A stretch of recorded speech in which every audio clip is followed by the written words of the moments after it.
Ahora sí, Connie Santamaría, ya está con nosotros nuestro invitado de hoy. Exactamente, el abogado y académico de Derecho Constitucional de la Universidad Diego Portales, Javier Couso. Javier, bienvenido, gracias por estar con nosotros. Gracias a ustedes por la invitación. Qué bueno tenerte acá, Javier. Muchas gracias por venir además presencialmente a los estudios. Acérquese aquí al micrófono, Eso, nos piden acá los muchachos del otro lado del vidrio. Oye, Javier, bueno, partamos por, estamos en medio de el caso Hermosilla, que ha puesto en cuestionamiento, que ha puesto sobre la mesa el debate sobre nuestra institucionalidad jurídica, la Corte Suprema, la designación de los ministros, el tráfico de influencias, en fin. Yo quería partir preguntándote de todo lo que, no sé si has podido seguir bien la formalización, que han sido, hoy día ya es la quinta jornada de formalización, se espera que sea la última, pero no sabemos. De todo lo que se ha dicho y de todo lo que ha salido a partir de este caso de los audios, ¿qué te parece desde el punto de vista de la institucionalidad judicial de nuestro país lo más grave? Yo diría que para nuestra institucionalidad lo más grave ha sido ciertamente los indicios de tráfico de influencias. ¿Como corrupción? Yo diría que, claro, tráfico de influencias en el sentido, es básicamente, nosotros tenemos un sistema donde la Corte Suprema juega un rol clave en la designación de su propia reproducción, de la corte más alta del país. Y no solo, esta semana se ha hablado mucho del juez Matus, es lo que ha estado más en la... Matus, sí. Pero en realidad el caso de la pareja de la ministra Vivanco es muy preocupante. Y yo creo que nos recuerda que hace ya meses la Corte Suprema ella misma planteó que quizá llegó la hora de que deje sus labores de superintendencia, por decirlo así. Ellos tienen el control organizacional del Poder Judicial. Y esto no es común en todos los países. Por ejemplo, la Corte Suprema de Estados Unidos no tiene ninguno de esos roles. Pero, perdón, Javier, para poder entenderlo, o sea, de todo el despliegue de argumentos que hemos visto estos días en la formalización de Luis Hermosilla, que tiene que ver con dineros, influencias políticas, que para muchos podría haber sido más bien un operador, para muchos una fanfarronería, lo que sea, para ti como abogado, lo más relevante de todo esto son las sospechas de que el tráfico de influencia está permeando la Corte Suprema. Exacto. Porque de todo. Ya. De todo por lo siguiente, es de esperar que actores de distinto tipo traten de influir en política, en negocios, etcétera. Pero el gran árbitro final para discriminar si hubo o no un ilícito es la Corte Suprema. Entonces, cuando tenemos que el órgano que finalmente va a decidir, el árbitro, por decirlo así, el árbitro final de la política algunos de sus integrantes están involucrados, ya sea en el tráfico o por vía de contactos, incluso a veces, de relaciones familiares. Están involucrados en la distribución de cargos de notariales o de nombramientos de fiscales, o incluso la propia reproducción de la Corte Suprema. A mi juicio, genera la idea de que, por decirlo así, el germen de la corrupción puede haber entrado a la Corte Suprema. Y eso es gravísimo, porque no hay otra instancia más arriba. La gente a veces imagina esto de la Corte Interamericana, eso no es real. Eso, o sea, aquí nadie fiscaliza, poniéndolo de esa manera, nadie fiscaliza a la Corte Suprema. Y la Corte Suprema se fiscaliza a sí misma, además de ser fiscalizadora o tribunal del resto. Y la única herramienta que hay es muy, yo diría, gruesa, que es la acusación constitucional. Sí.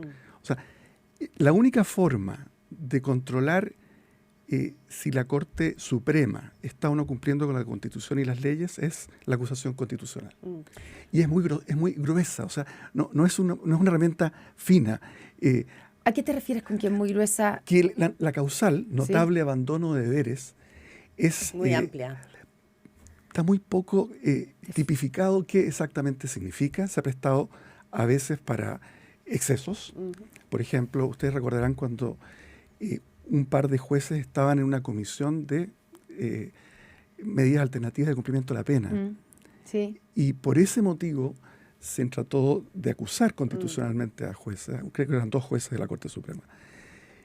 Y eso choca además con lo que es un principio importante. La independencia judicial requiere que el poder político no se entromezca, digamos, no se entrometa en revisar los fallos. A ver, acá, para también poder ponerle nombre, porque tú mismo, Javier Couso, como abogado lo dice, me parece que lo del marido de la ministra Ángela Vivanco es muy grave, ¿no? Y recordemos que lo de él es que ofrece... De comprobarse que la ministra sabía que su pareja estaba, digamos, traficando cargos, por decirlo así.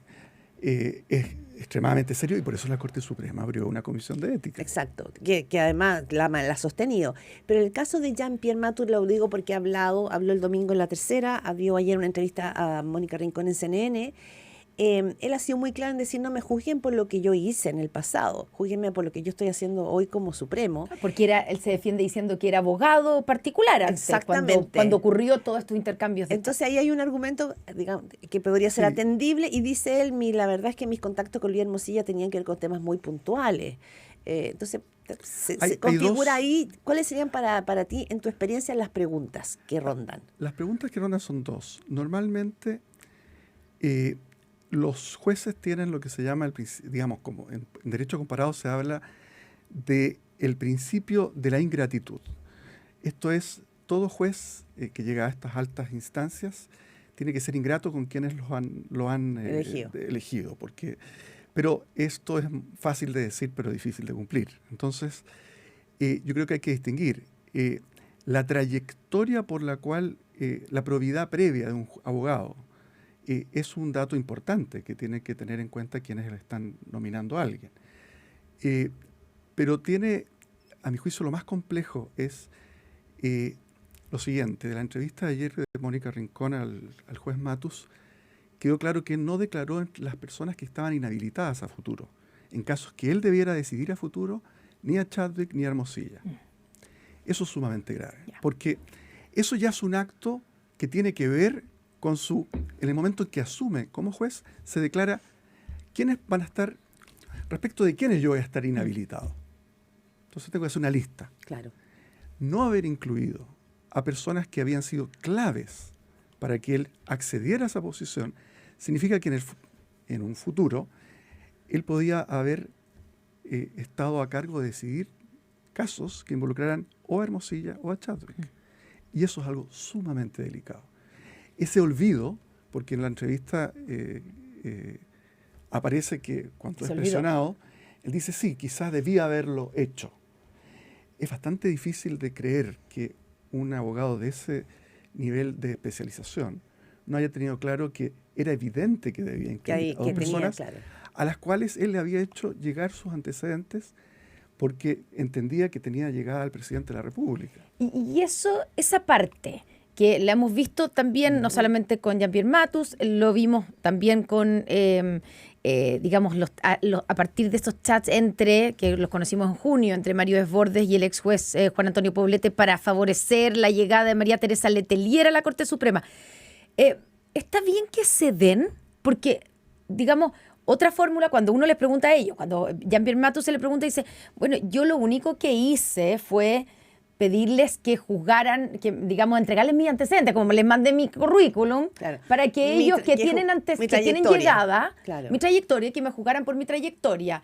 ¿De qué otra manera se puede hacer? Da la impresión que eso es lo que dicen: oye, así se hace y no hice nada malo. Pero a uno le queda una sensación como de algo medio yo creo que nebuloso. Y esas sensaciones son, yo creo que esa intuición es correcta, la tuya. Hay algo que no está bien cuando alguien supone que todos los otros candidatos tienen el mismo acceso. Porque dice: yo solo llegué a la persona que el presidente escucha y le dice saber mi antecedente. ¿Tuvieron esa posibilidad los otros candidatos? No está claro. Es, en general, un sistema que ya hizo agua y que hay que cambiarlo. Y la propia Corte Suprema está de acuerdo.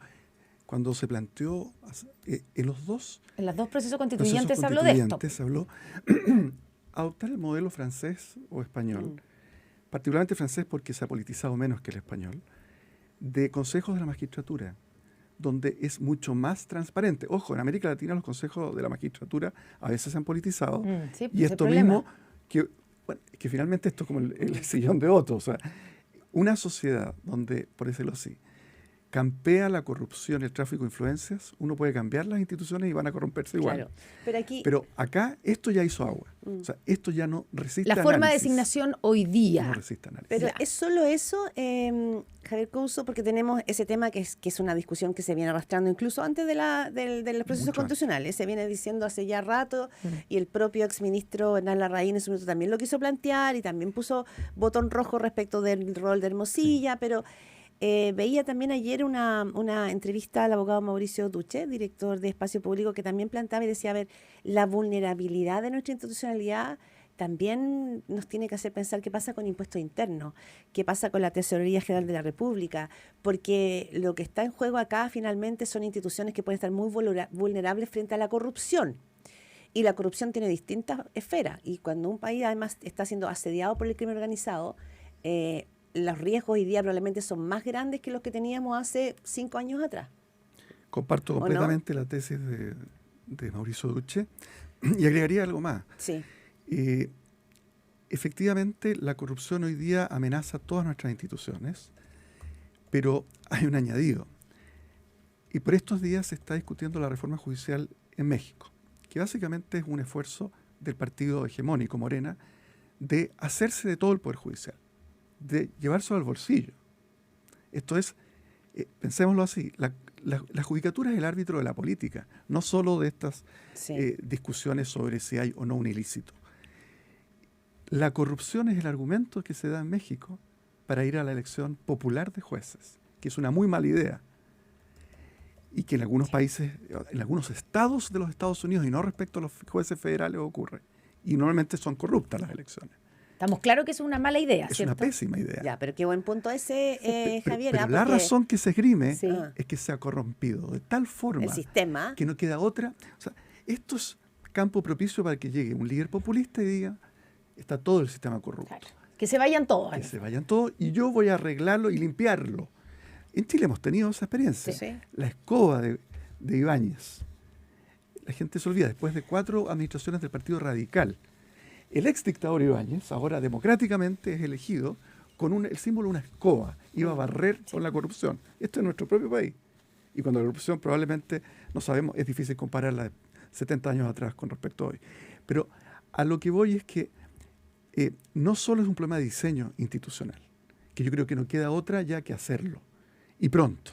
Yo creo que el sistema político, lamentablemente, después de que este escándalo, digamos, salga de la escena mediática, baje el agua, nos vamos a olvidar.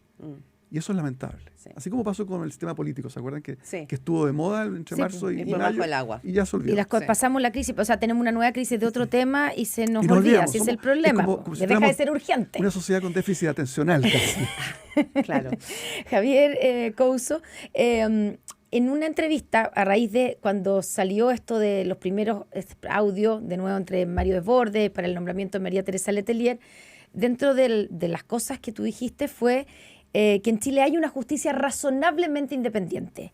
Después de todo lo que ha pasado hoy día, ya han pasado 2 meses de esto, un poquito más, ¿sigues pensando que hay una justicia razonablemente independiente o hay más dudas hoy día? Lo pondría más directamente. La encargada de Naciones Unidas, la relatora especial para Independencia Judicial, yo recomiendo que se lea su informe, acaba de visitar Chile hace un mes atrás. Y el informe preliminar es que Chile tiene una justicia razonablemente independiente. En Y América dice Latina, que hay 2 tipos de justicia. sí, también dice eso. Sí. Ese es otro da para otro Sí, programa. claro. Pero que tiene que ver con el acceso a la justicia. Pero, Sí. a ver, en América Latina, por lejos, Uruguay, Chile y Costa Rica son los países donde uno puede confiar en que la justicia es razonablemente independiente. Nadie cuestiona que la jueza que está viendo este caso es independiente. Pero por supuesto, si sigue avanzando esto, eventualmente nunca nos vamos a enterar. No es que a uno le avisen dejó de ser independiente. Sí. Nos vamos a enterar cuando ya sea demasiado tarde. Esto es como la gradualidad, es como cocción lenta. Entonces, es importante, estos escándalos hay que pararlos ahora. Ahora, Javier Couso, para también hacer el link, una información que publica CIPER hoy día, que ha marcado pauta este periodismo de investigación y del cual nos hemos enterado de muchas de estas cosas que si no, no nos habríamos enterado. Creo que hay que hacer el punto. Viene algo interesante que que tiene que ver con el ex fiscal Manuel Guerra. Ya vamos a la fiscalía, ya no solo a la corte, que dice que está en la mira de la fiscalía, el ex fiscal está en la mira de la fiscalía, analizando su chat con Hermosilla cuando él estuvo a cargo del caso Penta. Y es importante esto porque además Manuel Guerra acaba de asumir como abogado de la pareja de la Suprema, Ángela Vivanco. Entonces acá hay un punto importante porque también pone el foco en el Ministerio Público, en el caso, un caso Penta que también fue un caso bien emblemático. A ver, todas estas instituciones están interrelacionadas y partí comentando el caso de la supuesta oferta que habría habido por parte de la pareja, de la ministra Vivanco, a un fiscal de un doctorado o de eventualmente una fiscalía en otro lugar si no se presentaba a fiscal nacional.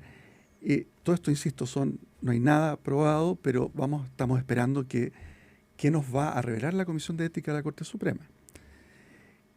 Pero efectivamente es muy, muy complejo. A ver, les voy a poner un ejemplo de cómo en Chile tenemos una ventaja que creo que ayuda mucho, y esto lo planteó un académico norteamericano, Daniel Brinks, cuando estudiaba corrupción policial en América Latina. Y comparaba Brasil, Argentina, Uruguay, y uno podría hacerlo extensivo a Chile. Lo que ayuda en Chile para cuando hay un acto de corrupción policial, en Chile, normalmente, si es en la PDI, lo investiga Carabineros. Y si es en Carabineros, lo investiga la PDI. En otros países en que hay solo una policía, hay lo que se llama Internal Affairs en Estados Unidos. O sea, y tienen una oficina dentro de Carabineros que investigaría a los Carabineros. Eso no llega a ninguna parte. Entonces, lamentablemente con la Fiscalía no existe esa duplicidad. Pero tenemos, eso sí, un fiscal nacional que ha dado muestras de independencia. Todos los fiscales nacionales hasta ahora han dado muestras de autonomía. Y eso es clave. Pero este germen de corrupción o se ataja ahora o no solo se va a expandir, sino que campo propicio para populistas que quieran destruir la institucionalidad. Nos queda poco tiempo, Javier, pero quiero preguntarte un par de cosas. Uno, tuvimos a Milton Huica, el expresidente de la Corte Suprema, hablando la semana pasada, y cuando le preguntamos sobre la comisión de ética que se formó en la Corte Suprema, él dijo que básicamente aquí, más que comisión de ética, había que entrar en medidas disciplinarias, digamos, en un proceso, por ejemplo, de destitución de algunos de los magistrados que estaban en cuestionamiento. Quiero preguntarte si tú estás de acuerdo que está como superada la comisión de ética y que habría que entrar en procesos disciplinarios para algunos de estos magistrados que están en la mira. Y segundo, que Juan Pablo Hermosilla en su defensa insistió ayer que había aquí mucho más como parafernalia comunicacional que dato duro, digamos que argumentara delitos.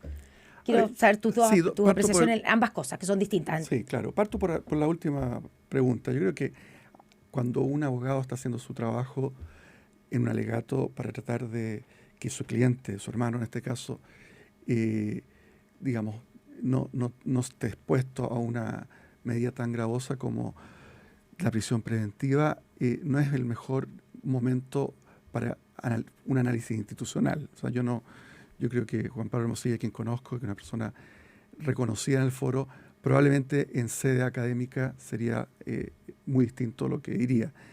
Pero en relación a la primera pregunta respecto de qué hacer, cómo hace un ente, que es el máximo tribunal de la República, que además está a la cabeza del Poder Judicial en labores administrativas y organizacionales, para investigar a sus propios integrantes.